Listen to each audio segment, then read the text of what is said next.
Mao ni pinakalami nga mga part sa litson mga boss kaning bili, di ba? So, hello mga boss. Another day, another video na po mga boss. Welcome sa atong mga watchers atong mga video ha. Salamat sa inyong tanan nga gitanaw gyapon mo hantod karon. Anyway mga boss, nata karon sa public plaza. Wherein ay night market nga kapisugdan sa atong local government units sa Iligan City. So isa kani sa mga nahimong landmark ka project bitaw nga gi-opening night market kay Bibo gyud siya mga boss. Salamat kayo sa atong mabdikon nga Mayor Prediksyaw. Salamat kay Mayor. So diri mga boss, so pagsulod nimo dira may mga lamisa dayon tagaan po kadira og kaning mga bangko kung mag-order na ka sa mga stall dira sa kilid.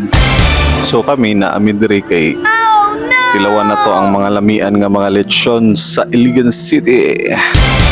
So padulong mi didto kay tan-aw na mo dira ang suki. Pero dili diri sa Himis lechon mi diri sa ayang atbang kay nagkami galid niya dito good so diri ta pikas. So mao na mga boss nag-order tag mga 3 ka kilo nga lechon dira mga boss. Kay para pa kauno ni atong mga busawan na tong mga kauban. So mo na tirada di mga boss o kitadtan na ni uncle ang kaning dapat sa billing nga part kay mao ni pinakalami nga mga part sa litson mga boss kaning bili, di ba? So kinsa tong mga kuan dia ganahan og litson gilabi na tong mga kanami tong tag-as kay bipis dugo pwede kanin sa inyo ba? Tan-aon tag di mo mga kirig. After na boss murag ni sakit man atong mga tangkugo ani kaon og sige kag litson.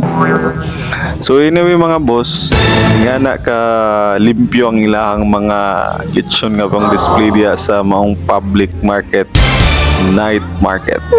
So dagan kayo mga stall diya boss, more or less mga 8 na ka-box sila nga stall nga gapang baligya og mga lechon diya sa may night market sa Iligan City. So katong mga bisita na to no, adto mo sa public plaza every Friday, Saturday and Sunday. So pagkahuman na mga boss, so nangaon na mi dira. Amo na nang giapod-apod ang tanang mga pagkaon diha. So karon mga boss, mao lang sa to mukaon sa ko diri mga boss. See you again sa ating another video. Thank you so much.